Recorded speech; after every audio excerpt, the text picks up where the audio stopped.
Hello and welcome to the Tennessee Informer. Thank you for being with us tonight. In the 1760s, prior to the War for American Independence, the colonists protested, among other things, the Stamp Act. For all practical purposes, they successfully nullified it and Parliament rescinded it. Parliament then issued the Declaratory Act of 1766, which asserted that the British Parliament had full authority to legislate for the American colonies in all cases whatsoever, reinforcing parliamentary sovereignty after the repeal of the Stamp Act. Something similar happened in Tennessee last week in the Tennessee General Assembly. It passed Senate Bill 1958, House Bill 1971, which removes the right of citizens to sue the state over an unconstitutional law without first being able to prove injury. Apparently, having your rights violated by the state is not an injury. The state is now free to pass any unconstitutional law, and citizens can no longer make a facial challenge. They seem to forget that Article 1 of our state constitution says that all power is inherent in the people, and all free governments are founded on their authority and instituted for the peace, safety, and happiness. They have obviously forgotten that they are public servants, not dictators.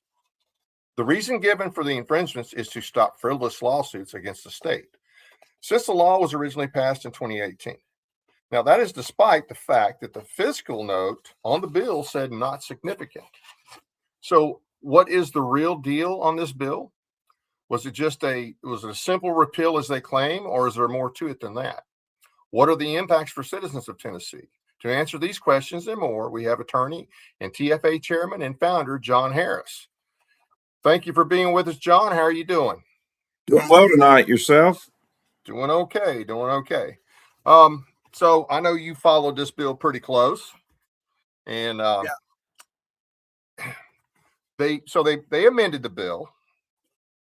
First, let's back up. Let's go ahead and bring the bill up just to refresh everybody's memory. Now, this has already been passed by both houses. The governor signed it yesterday, and this is House Bill 1971, Senate Bill 1958 by Stevens. And Stevens, if you're unfortunate enough to have Stevens as a senator, as I am, and as his producer, guys, we really have to do better than that. We've got to find somebody to replace that guy when he runs the next time. Anyway, so under Section 3 of this bill, and Section 3A, it says, notwithstanding another law to the contrary, a cause of action exists under this section for any affected person who seeks declaratory or adjunctive relief in any action brought regarding the legality or constitutionality of a governmental action of only a political subdivision meaning your county government or metro government. A cause of action does not exist under this section to seek damages or to challenge the validity or constitutionality of any state statute. That means, it's pretty cut and dried. We cannot challenge anything facially. So they did pass an amendment, and we're going to pull that amendment up there. I'm going to read that off to refresh everybody's memory. This was Amendment 1 by Gardenhire, another one of the worst up there, by the way. And this says, by deleting subsection B in the amendatory language of Section 3, redesignating the existing subsection C as subsection B, and adding the following. Now, this is all that was added. Nothing else was changed. This section does not limit any other cause of action or waiver of sovereign immunity. Sovereign immunity, think about the state. They're not talking about us. To vindicate rights under the Tennessee Constitution of the United States Constitution. So they sold that amendment as taking care of the problems, except we still clearly have a problem because we can't bring a facial challenge. Well, that's correct. The Section 3A, that's subpart 2 down at the bottom, clearly says that under this section, because they've repealed a bill that they passed in 2018 that clearly said that any affected person could challenge the constitutionality of government action by bringing a declaratory or an injunctive action. And it prohibited, like this one does, claims for damages. So you basically were clearly authorized under it to challenge the constitutionality of these state actions. And on the House floor back in 2018, when it was enacted, Representative Carter, who is a former judge out of Chattanooga, he's deceased now, strongly spoke in favor of this bill. Matter of fact, almost all of the members, Right. Democrat and Republican, spoke in favor of the bill back in 2018. Yeah. And it's curious that we lived just fine with this bill until Scrimetti becomes the Attorney General, and all the way up until the litigation in the Hughes versus Lee case declared two Tennessee criminal statutes regarding the Second Amendment, the intent to go armed, and the Park statutes unconstitutional. And then within about 5 months of that ruling, all of a sudden this bill gets filed in the 2026 legislative cycle. And it's reportedly the Attorney General's most important piece of legislation running this year. Does the AG normally run legislation? Well, you don't very often hear that they've brought a bill to the legislature and asked that it be pushed through like this one did. The legislature does run administrative bills, but typically administration bills, those from the governor, are carried by your caucus leaders, Lamberth and Jack Johnson, as the minions of doing the dirty deeds for the governor.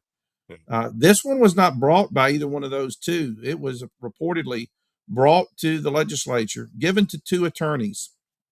Stevens, who does apparently mainly estate and trust work, and I've been told has publicly declared that he's not a real attorney. Absolutely. He said that. And then Andrew Farmer, who, for those that don't know him, he's out of the Sevierville area. He's an attorney. He's the one that's got billboards as you're driving in towards Pigeon Forge that say, if you want a personal injury attorney, hire the one that helps write the laws. Lord. Yeah. Shameless. Shameless, no doubt. But they carried the bill. I wouldn't say, having watched the videos, that they really understood the bill.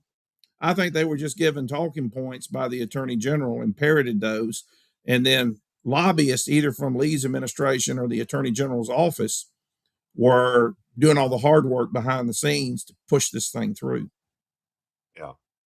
We're going to go to the video in just a minute, but I want to go ahead and we're going to bring up, and I'm going to say this is from the AG because that's kind of the rumor, but this is really a mystery memo. It doesn't have anybody's, it's not signed by anybody. It doesn't have any heading on it, but my understanding is that it was from the AG's office. And so we go ahead and put that up there, and I'm going to read, at least hit the high points on this. Before we do that, though, while that's up, people can read it. But prior to 2018, I just want to clarify this. Prior to 2018, what was the situation for the citizens? Were they able to facially challenge unconstitutional laws prior to 2018? The situation prior to 2018 was that there were a couple of statutes that dealt with declaratory judgments and injunctive relief. They didn't specifically address claims for constitutionality.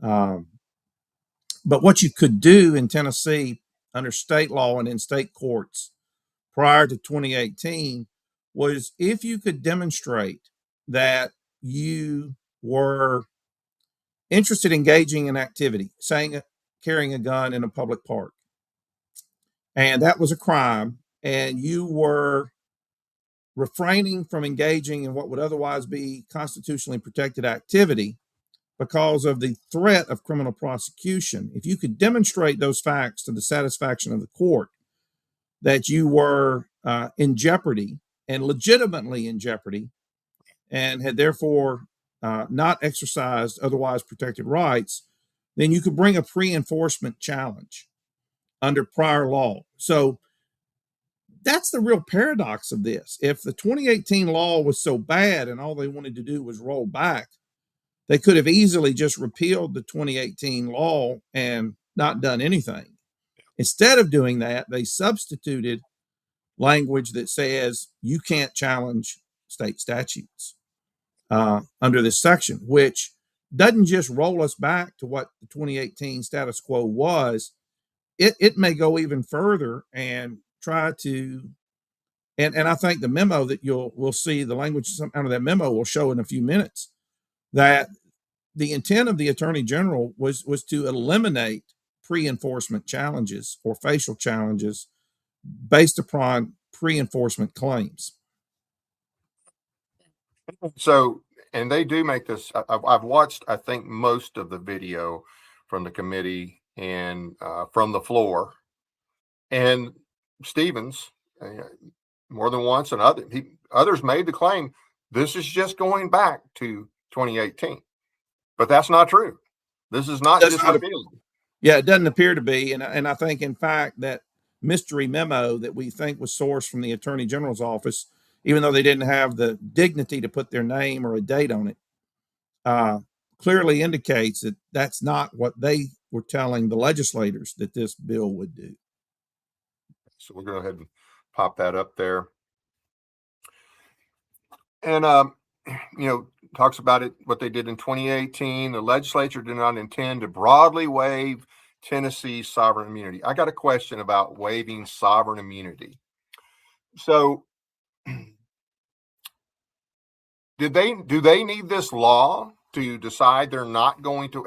How does that work? I mean, for the average person, what does that mean, the state waiving their sovereign immunity? And when does that come into play generally? Well, that sentence, in my opinion, is just crap. Okay.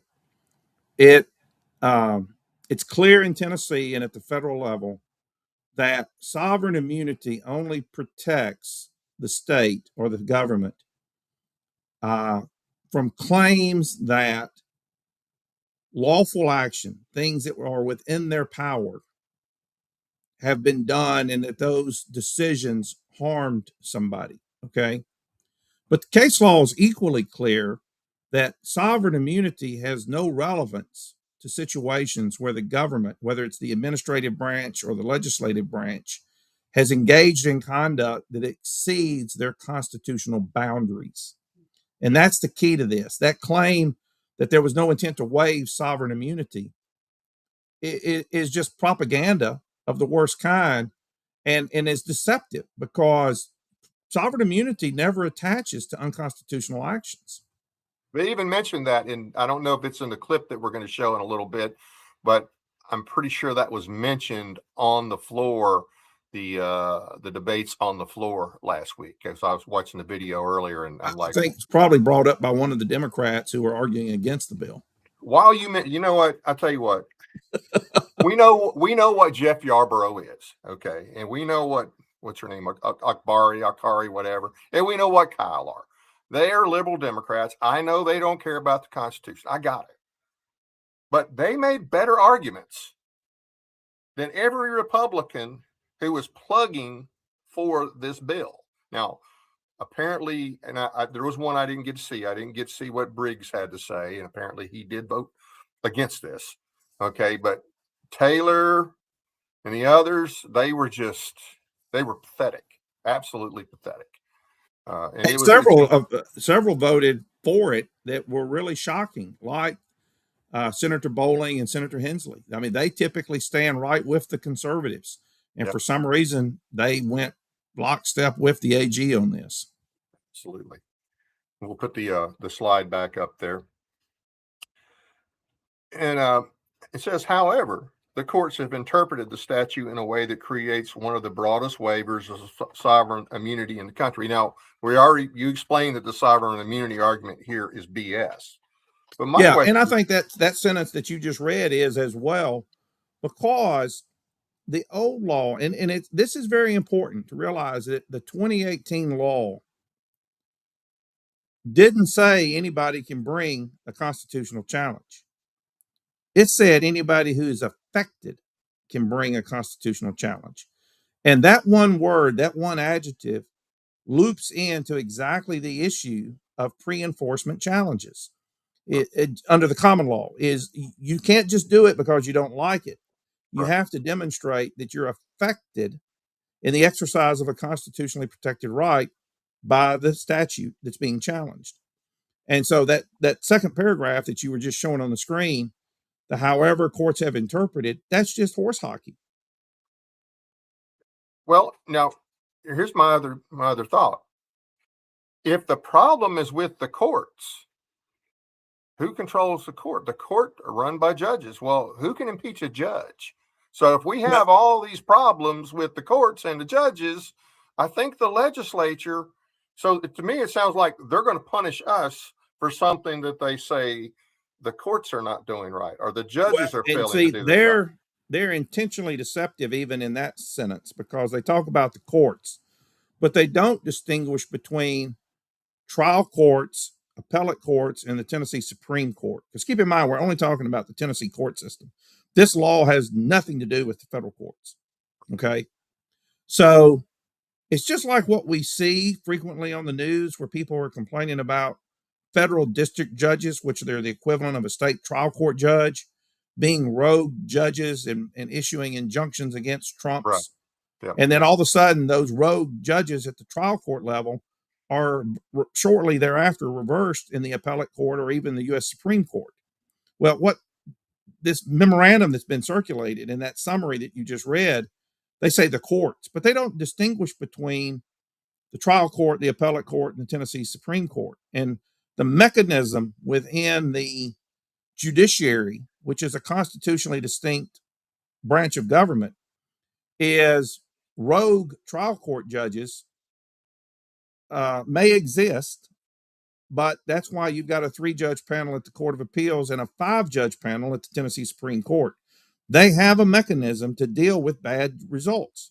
Right. And I think it's deceptive for whoever wrote this memo to be talking about, bad judges, rogue judges, however you want to cast it, without being specific as to whether or not these were trial court judges, or are they talking about the Tennessee Supreme Court being out of control?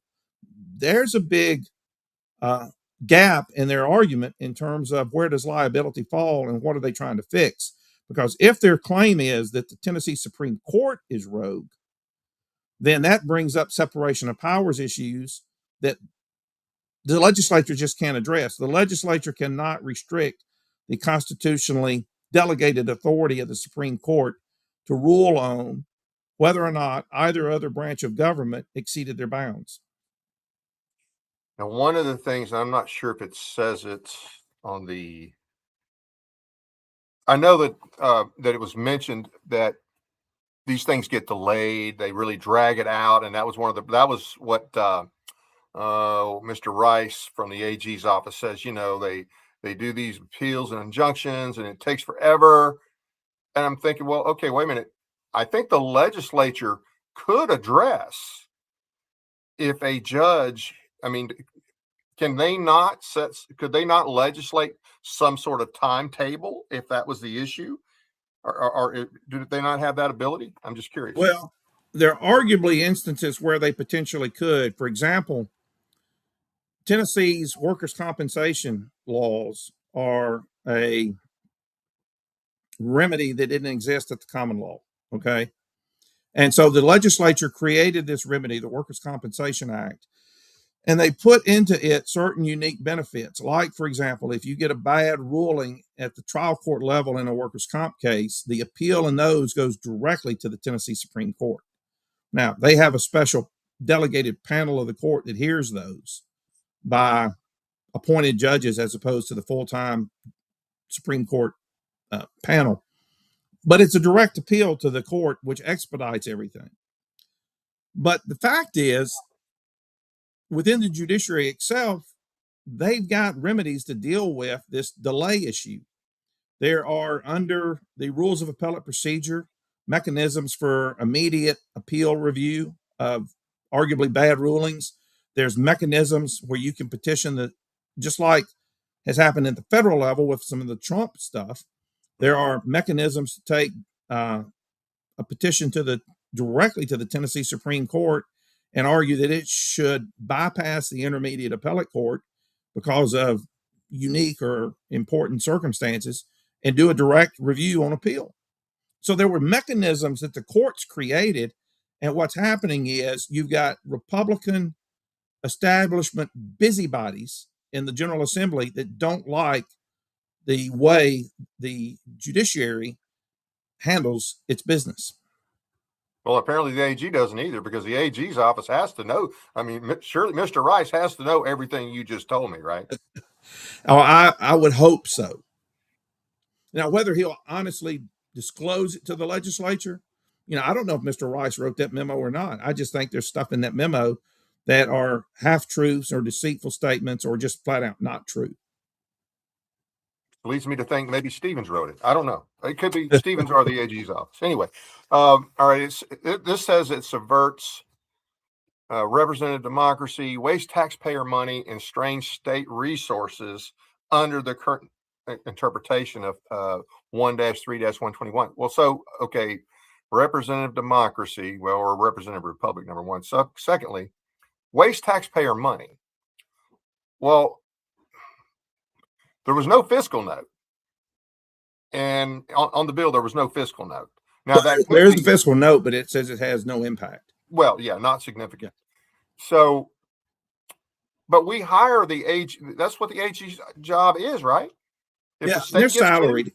Yeah, they're salaried. We did an open records request to the Attorney General's office about this fiscal note issue. Right. And it came back. They produced their records, and the entire response back to the Fiscal Review Committee, which is a department or a subdivision of the General Assembly, was that this proposed legislation in its original format would have no impact on the state. It wouldn't increase revenue. It wouldn't decrease revenue. It had no impact. Right. So they failed completely to identify, when they had an affirmative duty to disclose to the Fiscal Review Committee, what's the impact financially on this. And I'll submit to you, because Andy Farmer, the House sponsor, got on the floor when he presented the bill for final hearing and said the fiscal note is just flat false. He was claiming there was, millions of dollars of expenses that this would save if they passed the law. And yet, by having the zero fiscal note, what they accomplished was they circumvented both the House and the Senate Fiscal Review Committees, either of which could have ultimately exercised other discretion and blocked these bills. If they're worried about fiscal notes, that brings up the question of Hughes versus Lee. I mean, it seems to me like that whole thing was a waste of taxpayer dollars, because we already had a case, we already had the Bruin opinion. The AG had already, on another element of that, I think it was the 18 to 20-year-olds buying a weapon or whatever. That's the Beeler case. Yeah. So I'm not going to fight that. So, and I've got my own view on the whole Supreme Court and federal garbage, but the AG's on record in more than one case in saying that the Supreme Court is the final arbiter. Now, I personally kind of think that's a crock, but all the same, that's what he said. He said it's the final arbiter. I think it's probably an accurate statement if you limit your scope of authority to the three branches of government. Right. Okay. Anyway, he said that, because this was when we asked him, when we had the nullification bill that we were trying to get passed for several years, and they got an AG's opinion. Now, remember, they were getting an AG's opinion on something that they already did in 2021. Almost everybody in the House and everybody in the Senate signed off on a nullification resolution during the COVID garbage. Okay. But then when we actually bring a nullification bill with some teeth that people can have some input on and have some consistency with, well, let's get an AG's opinion. And the bottom line was the AG said, well, hey, look, Supreme Court's the final arbiter, and federal government's supreme to the states. The Supremacy Clause says that all federal law trumps all state law. Good, bad, or ugly, that's what he said. Right. So I don't even know why they challenged. I don't know why a Hughes v. Lee existed based on what he said. I don't even know why they challenged it. I had a conversation with the attorney in the AG's office when we filed Hughes versus Lee, and we specifically brought up the fact that they had conceded in Beeler, without fighting the case, because it was in federal court, that the restriction on 18 to 20-year-olds violated the Second Amendment, violated the 14th Amendment, and constituted a federal civil rights violation. And so they had conceded the applicability of the Bruin decision, of the Heller decision, of the McDonald decision, all by the U.S. Supreme Court. And we had this conversation about, will you agree in Hughes versus Lee that these two statutes as written are unconstitutional? And, you know, the legislature at that point, like they did with the Beeler case, can go back and look at the statutes and say, okay, do we want to revise them? Do we want to try to make them in a format that would pass constitutional scrutiny? And I was really sort of shocked that the rather cocky assistant attorney general that I was talking with said, no, we're going to basically fight this one, which made me wonder why they were so adamant that they were going to fight intent to go armed in parks when they had basically said we can't constitutionally defend allowing or being required to issue handgun permits to 18-year-olds. At the same time that they passed a law basically that said in some instances we can deny permits to individuals as old as 25 years old if they had certain juvie records.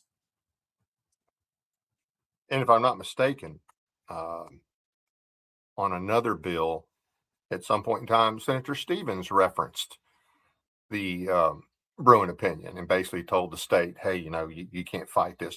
Wasn't the Hughes v. Lee case, but these guys are just inconsistent. They're all over the place. But that seems to me, if wasting money and wasting time and wasting resources were a real issue, then we would have never heard of Hughes v. Lee. It would have never gone. No, we shouldn't have. What should have happened with Hughes v. Lee is the AG's office should have entered into a settlement agreement like they did in the Beeler case and basically said, yeah, and if you look at what's been said in certain circles, even in the appellate pleadings, the attorney general concedes that these two statutes have constitutional problems, severe constitutional problems. They think they can get around it on the technicality because we sued for facial invalidity as opposed to bringing an as-applied challenge, which would have limited the remedy to the plaintiffs in the case, but done no benefit to the rest of the individuals in the state of Tennessee. Yeah. So basically, they were determined to continue to deny us our Second Amendment rights, and most of that case really revolved around the state Supreme Court and the state Constitution. Yes, the Hughes versus Lee case was intentionally brought under the Tennessee Constitution, and the argument being made that even though the state Constitution's got this clause that was added for Jim Crow purposes in 1870 that says the legislature can regulate the wearing of arms with a view towards crime prevention, the Supreme Court, U.S. Supreme Court, in the McDonald versus City of Chicago decision in 2010 said that the Second Amendment applies to the states by virtue of the 14th Amendment, the incorporation doctrine, which, separate topic, I don't agree that that's in the 14th Amendment, but Gotcha. They're using it now, and so it is what it is. So our argument was that whatever the Second Amendment threshold is, went with the phrase "shall not be infringed," and the construction that Bruin applied to it, that the Tennessee constitutional clause can't drop below that threshold. Whatever meaning, if any, the right to regulate with a view to prevent crime clause may have, it can't give any regulatory power greater than the shall not be infringed mandate. Right, absolutely. Now, some of the other things that they put on this bill, obviously they said that there was a lot of cost, but there's no cost. The guys are on salary. And then, of course, obviously, I don't think they really care about time, or they wouldn't have had the Hughes v. Lee, as we said. Couple of other things here. Now, they say what this bill does, and this is their pitch. This is their pitch of what it does. They said it restores the sovereign immunity to pre-2018 framework. We've already established that's a lie. And preserves the ability to challenge local governments. Well, local governments, most of the laws of local governments, though not all, most of the laws are state laws, right? Yeah, there are instances where local governments have discretionary authority. For example, zoning statutes. They may be a state zoning code but then local governments get to act within the level of discretion that the state statute authorizes. So I think what they're trying to say, although it's not very artfully drawn, is if you wanted to challenge a specific provision of the zoning ordinance in a particular community, you might be able to do that, but you probably couldn't challenge the authority of the local government to enact zoning laws. because that's a state law. That's a state law. Yeah, absolutely. It also, and here's one I really would like to understand what they mean. Well, I know what they mean by this, but protects legislative privilege. Can you tell me where in the state constitution I can find legislative privilege? It doesn't exist. There's a concept called legislative immunity, which under the Civil Rights Act means that conduct, statements, proposed amendments, debate, arguments, etc., if done within the scope of the official duties of a legislator or even a public official, but mainly legislators, are protected by what's referred to as legislative immunity. Okay.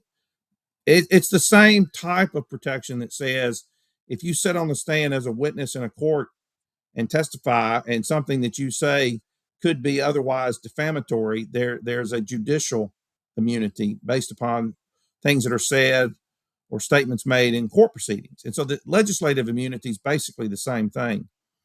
It's not what they represent in this memo or what they represented in the arguments to support the bill. What they were trying to say is that the legislature has full discretion to pass whatever policy enactments it wants to pass, and the courts should not have the capability to question any of those policy decisions as exceeding the constitutional boundaries of the authority of the legislature. They seem to forget what the whole thing's about, what the legislature, the legislative branch, the executive branch, and the judicial branch, they're all about consent of the governed. They're all about the people. And as I said when we opened, this whole thing, and this is Article 1 Declaration of Rights, which I think most of them have not read. The ones who have read it don't care about it. All power is inherent in the people. All free governments are founded on their authority and instituted for their peace, safety, and happiness. Now, the second part of that is for the advancement of those ends, they have at all times an unalienable and indefeasible right to alter, reform, or abolish the government in such manner as they may think proper. So when I read that, I don't read legislative privilege. No, not in the context in which they talk about it. The context that they're talking about it, I can anticipate likely comes from individuals like William Lamberth, who probably are coaching the other legislators to say, don't worry about the scope of the Constitution. Don't worry about the boundaries. Don't worry about the Bill of Rights. We can enact, whatever we want to enact. And even if it's unconstitutional, somebody's got to raise the money, sue us, drag us through the court system, go through 3 levels of appeal, possibly win 10 years down the road or more. And then we just come back and we, tweak it a little bit and put it back on the books. Yeah, and he told that to a freshman legislator, and I'm sure he told more than one freshman legislator that. We do have a little bit of audio here. I do want to go to it. It's going to take just a few minutes to look at, but I think it's worth. Now, this is from the committee, Judiciary Committee. This is Stevens, and we'll pop that up here. I just want people to hear. And once again, I encourage you to go on and watch the video of this on the House floor. That's where you will see how really, I would say, not only unprepared Stevens was for some, like I said, the best questions came from Democrats. That's disgraceful. The best questions came from Democrats. That's a sad day when the people asking the most constitutionally oriented questions are Democrats. Now, we know they don't mean it. I got that. It's sort of like a Venn diagram. It just so happened that their objective and the Constitution may have overlapped temporarily for purposes of those questions, but it doesn't mean they're constitutionalist. Right. No, absolutely not. But it's a shame that this is the best we got on the GOP. And, my understanding is, since he's a lawyer, not a real lawyer, according to what we have on tape, not a real lawyer, and I would agree, but they listen to them up there. And really what I think it is they just want cover. They want, hey, well, he's an attorney and he's saying this, so that's probably right. I should probably go with his advice. And of course, he's on record as saying, when this was during his election in 2024 at a forum, how do you know you're the most constitutionally conservative? And this was a dig at the whole nullification thing. Well, because I listen to the AG. Yeah, I listen to. That's how he knows he's doing the most. That he is the most constitutionally conservative, because he listens to the AG. So if we could pull that little bit of that tape up there, I want everybody to hear it for at least a good chunk of it, so that they can get an idea for what he had to say. Because I thought he did a pretty crappy job in the committee as well of trying to justify this bill. Thank you, Mr. Chairman. And I'm gonna put maybe a more finer point to this. I looked it up this morning. According to whatever website I found, there are 8,323 homeless in San Francisco. Would it be possible for the Communist Chinese Party to pay each one of them $100 to sign their name to a petition challenging the last 20 years of laws passed by the state of Tennessee in every courthouse across the entire state? Not one, but just randomly spread them out evenly across the chancery courts in Tennessee. Is there anything to stop them from doing that? Senator, and surviving a motion to dismiss for failure to file a claim? I think that touches on kind of one of our main concerns here, which is typically you have the protection against unconstitutional government action when you have a specific person whose specific rights are going to be imminently or are being impaired by the government. At this point, that is what will remain.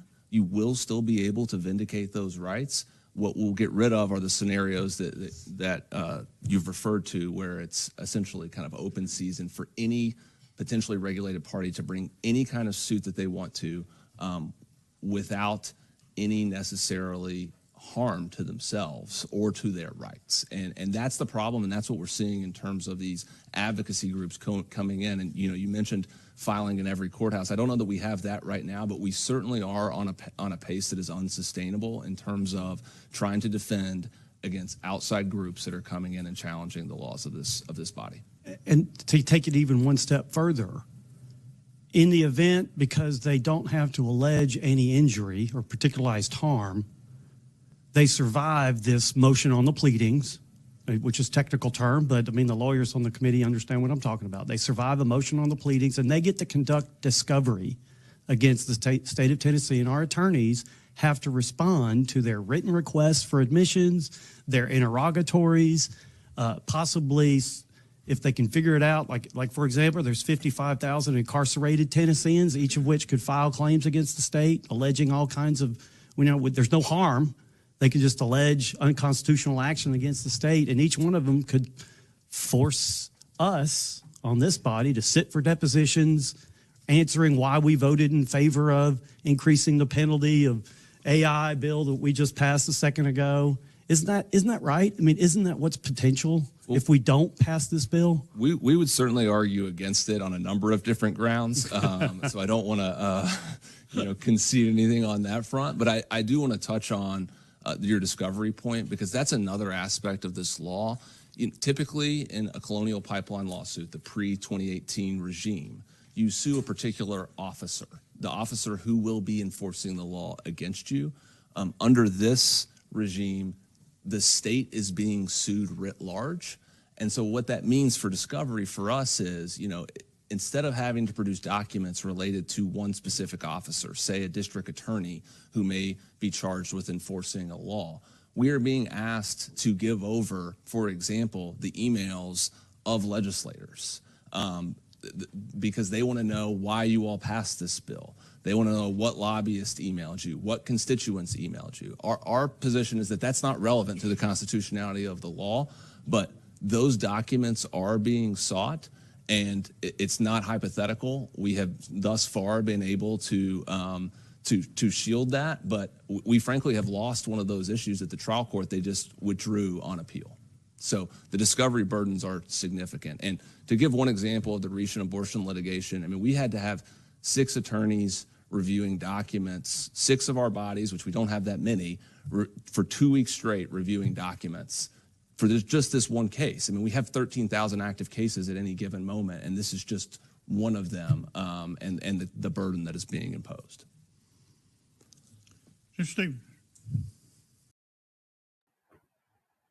Well, I thought that was a pretty ridiculous example of concerns about frivolous lawsuits. Oh yeah, as I indicated, on my end, all I got was the Tennessee flag. I didn't get the video or the audio. Oh, okay. I'm sorry. I thought that was pretty okay. All right. Well, anyway, okay. Hopefully the audience was able to hear it. Yeah.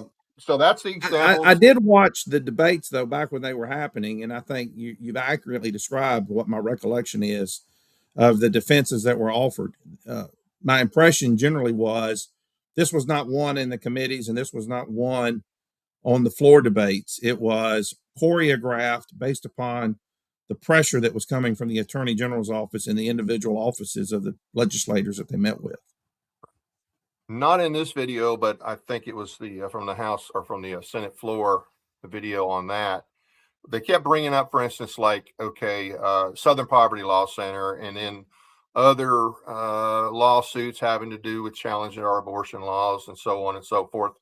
And then, of course, they want to say, well, eventually this could be used against these conservative groups that are currently opposing this. And obviously that would be groups like TFA and most of the others. But have you heard about a lot of frivolous lawsuits? I mean, look, we've had frivolous lawsuits forever, but it goes back to what we said earlier. Isn't that up to the current judge and the current courts to deal with frivolous lawsuits? Oh, absolutely. When you look at the remedies that the courts have established, there's a rule of procedure called Rule 11, and Rule 11 basically says if you file a civil action that lacks factual or legal basis, absent a good faith argument that the law should be changed. But if you file something that has no factual basis and no legal basis, that's by definition frivolous. And the courts can dismiss those outright. And they can, in fact, sanction the other party for bringing the frivolous lawsuit. I don't think that's what's going on here, because achieving the dismissal of a truly frivolous lawsuit isn't that intensive a project. And it's something that happens relatively quickly in most instances. And if the trial judge gets it wrong, then there's a direct appeal of right to the Tennessee Court of Appeals. And in fact, they actually passed a companion bill that very few people are talking about this year that's even made it more powerful for the Attorney General to directly appeal the refusal of a trial court to dismiss a case on, if it was a constitutional challenge, or if the trial court grants an injunction and the state doesn't like it, they can take an immediate appeal. So they've added already a lot of other remedies completely aside from this enactment that basically bars pre-enforcement challenges. And so the court system already had a mechanism to deal with frivolous litigation. That wasn't the goal, because that remedy and that system already existed. And in fact, the legislature accelerated it, as we talked earlier with, for example, workers' comp laws. They made it easier and quicker for the Attorney General to try to dispose of frivolous cases. That's not what this statute's about. And the statute really doesn't deal with the real problem, and that is a rogue legislature passing laws that exceed its constitutional boundaries. You want to stop these lawsuits and the expense and the effort of the Attorney General's office to defend them. The real remedy is to enforce the legislature's boundaries and tell them to quit passing statutes that are unconstitutional and to repeal the ones, like the Hughes versus Lee case said, that are unconstitutional, that are already on the books. That's the real remedy. And instead of doing that, what they've attempted to do, what they've succeeded in doing until we get a different disposition, is they want to block the ability of the citizens to challenge situations where they've engaged in policy making beyond the boundaries of their constitutional authority. So they want to be able to basically take our rights, abuse the Constitution with impunity. And how much of this do you think stems? You kind of hinted at it a little bit. How much of this do you think stems from the Hughes v. Lee? Because the Hughes v. Lee was obviously an embarrassment to the governor, the AG, Spike, and the other legislators up there that love to do everything they can to infringe on our rights. Spike would be William Lambert, by the way. And we can sit down and talk about that there, Mr. Lambert, anytime you want. How much of that and how much do you think had to do with the fact that even though the TFA was not the lead on this, I think, I don't know if TFA didn't, but you were actually the lawyer that Gun Owners of America used for this case. Is that correct? Yeah, I'm the only attorney involved for the plaintiffs as trial counsel. It's the Hughes versus Lee case is 3 individuals, all of whom are TFA members.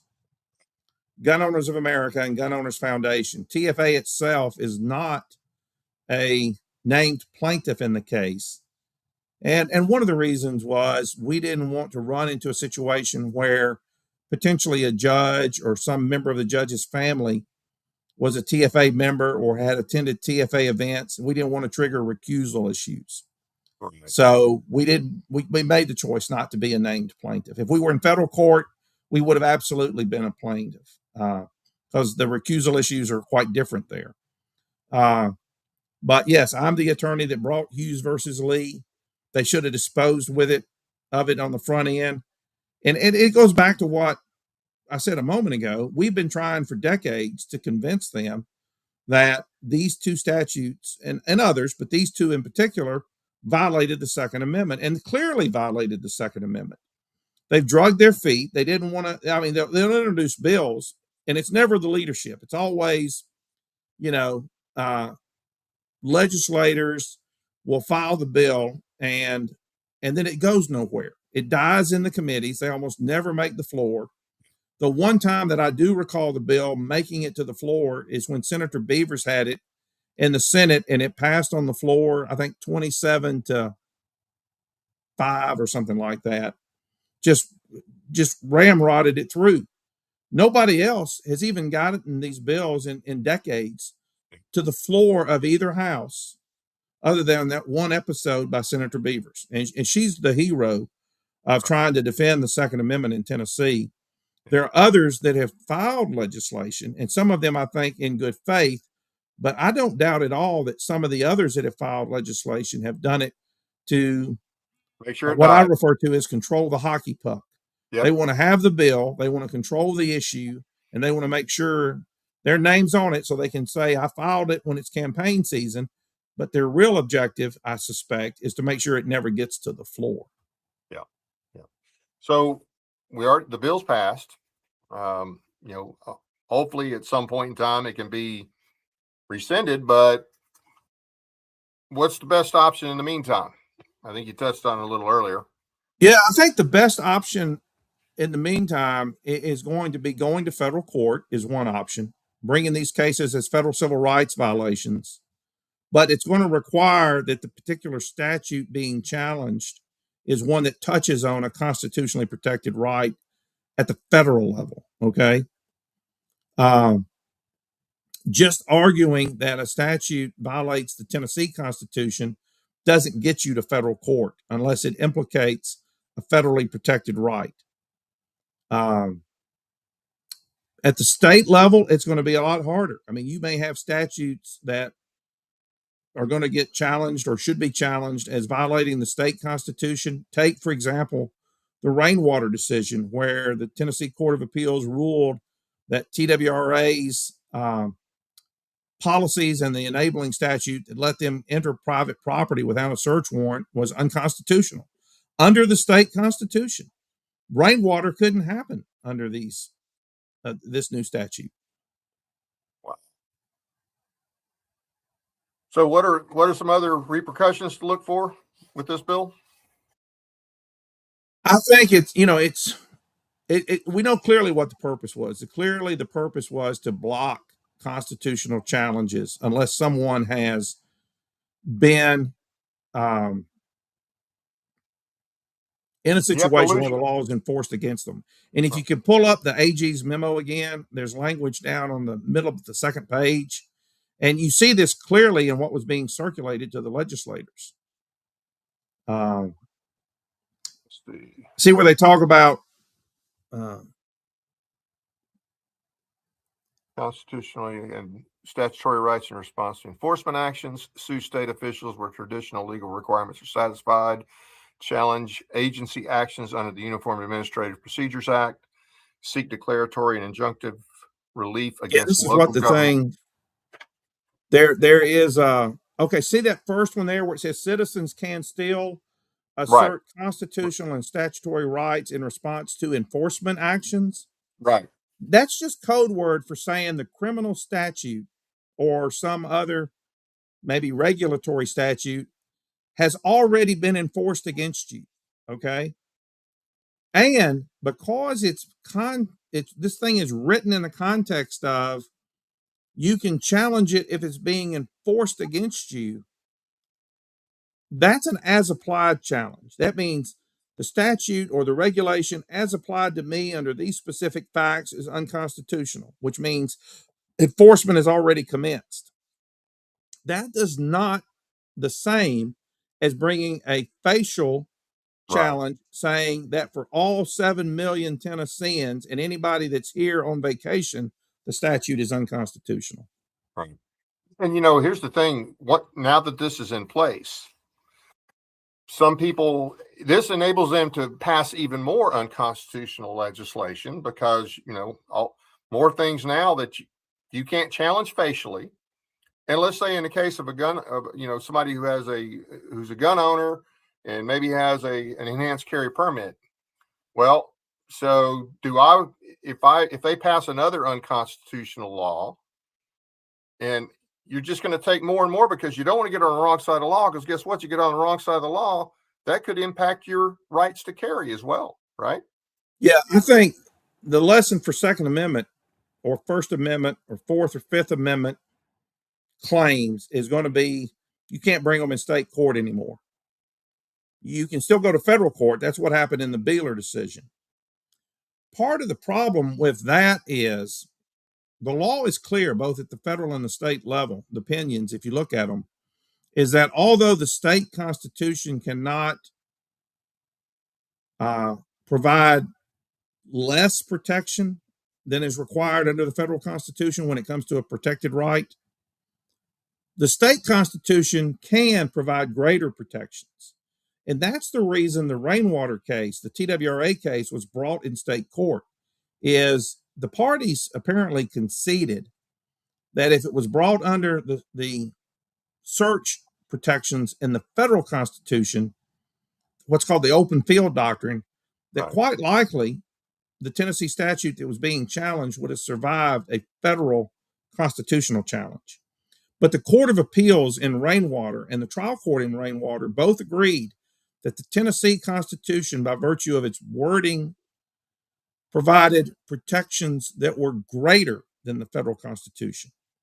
And the same thing is true for the Fifth Amendment, for example. The federal Constitution says you can't be compelled to testify against yourself. The state Constitution says you can't be compelled to give evidence against yourself. Two entirely different things, with the state Constitution potentially providing a greater protection. And yet, if the state violates that, you got no remedy in state court. And you may not have a remedy for it under the state constitution if you try to enforce it in federal court. Any closing thoughts? Well, I think the clearest message from this is people need to look at the list of legislators who voted for this and do everything in their power. Don't try to talk them out of it. I think they're irreparably lost as public stewards. The people that voted for this stuff, people need to do everything in their power to find challengers and make sure that when they're up for re-election, and it may be too late this year, it is too late this year at this point, because the cutoff date's expired.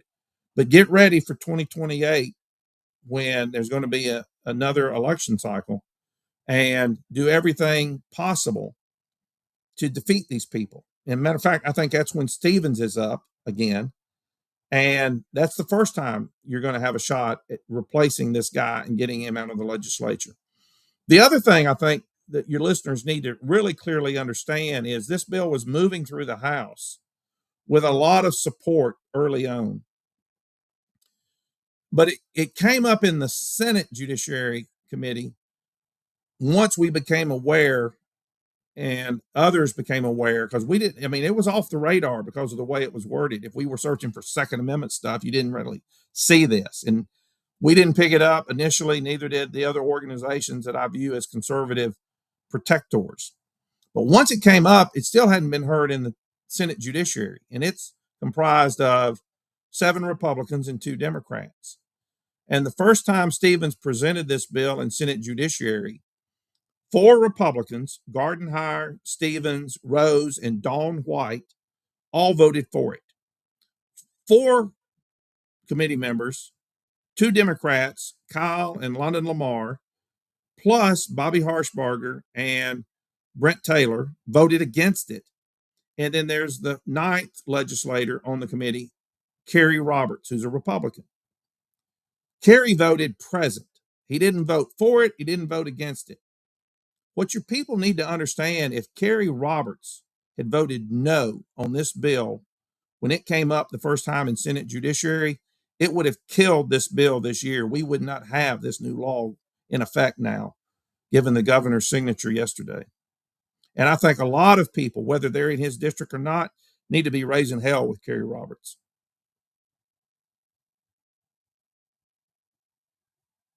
Already, but before you go,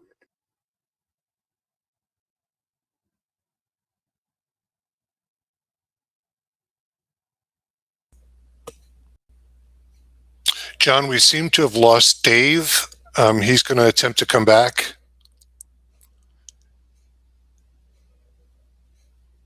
Can you continue for us?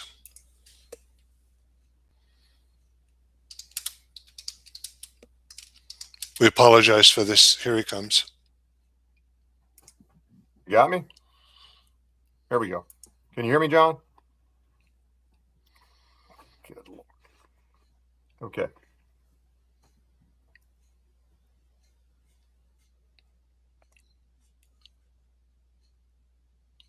Well, alrighty then. All right.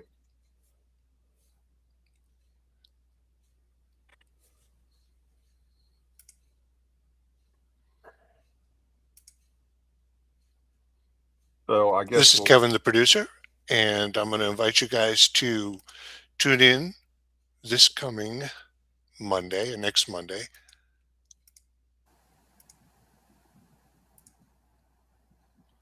We have William Watkins Jr. joining us. He's the author of the book, The Independent Guide to the Constitution. Is the Constitution distorted? What did they mean originally? It's going to be a fantastic show, and we're really looking forward to that. We want to thank John Harris for joining us tonight, and we're going to wrap up a little bit early. And thanks for joining us. Please remember to like and subscribe, and have a great evening, guys. Take care.